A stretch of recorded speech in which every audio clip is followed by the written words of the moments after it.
போன வாரம் பாம்பு வந்துடுச்சுன்னு சொல்லி ஒரு வீடியோ போட்டிருந்தோம். ப்ரொஃபைலில் போய் செக் பண்ணுங்கள். பாம்பை உட்காந்தா படையே நடுங்கும்னு சொல்லுவாங்க. நம்ம மட்டும் என்ன விதிவிலக்கா?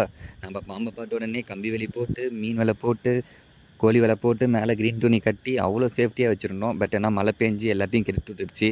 தண்ணி உள்ளே வந்து கொஞ்சோண்டு கேப் இருக்குது. அந்த கேப்புக்குள்ளே ஒரு பாம்பு பூண்டு ஒரு கோழியை போட்டல் இருக்குது. ஆக்சுவலாக வந்து பார்த்திங்கன்னா அந்த கேப்பை நான் மண்ணு போடணும்னு நினச்சிட்டே இருந்தேன். அதுக்குள்ளே அவசரப்பட்டு பாம்பு உள்ளே வந்து கோழியை போட்டுருச்சு. சரி, ஒன்றும் பிரச்சனை இல்லை. இப்போ வந்து பார்த்திங்கன்னா இதில் இன்னொரு ஷாக் என்னென்னா, அந்த பாம்பு இன்னும் எங்கேயும் போகல. மீன் வலையெல்லாம் மாட்டிகிட்ருக்கு. நாங்கள் காலைல தீவனம் வச்சுட்டு தண்ணி வச்சுட்டு அப்பயும் நாங்கள் அந்த பாம்பை பார்க்கவே இல்லை. கோழி செத்து போன கோழியை எட்டு போட்டு புரட்டி போட்டுட்ருக்கேன் கம்பி வச்சு. அப்போவும் நான் பார்க்கல.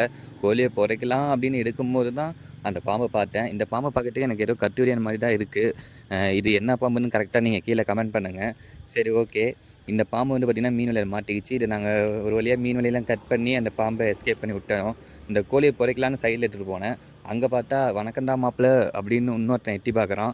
பாவம் இவனுக்கு என்ன குடும்ப கஷ்டமோ தெரில. எங்கேருந்தோ வந்து நம்ம மீன் வலையில் மாட்டி சுருக்க மாட்டியிருக்கு. இது ஃபஸ்ட்டு பார்க்கறதுக்கு மீன் மாதிரியே இருந்துச்சு. அப்புறம் கிட்ட போய் பார்க்கும்போது தான் தெரிஞ்சது பாம்பு.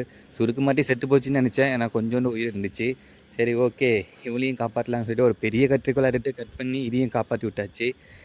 ஒரு 5000 வேலி பண்ணாரது, கோழி வலை 2000 போட்டு வாங்கி அது பண்ணாரது, ஒரு 550 மீன் வலை வந்து பார்த்திங்கன்னா நம்ம 2 பாம்பையும் மாட்ட வச்சுருக்கு. மீன் வலை இன்னும் கொஞ்சம் கூட வாங்கலாம் போல். தேங்க்யூ. நீங்களும் கோழி பண்ண வச்சிங்கன்னா கண்டிப்பாக மீன் வலை போடுங்க. சேஃப்டி தான்.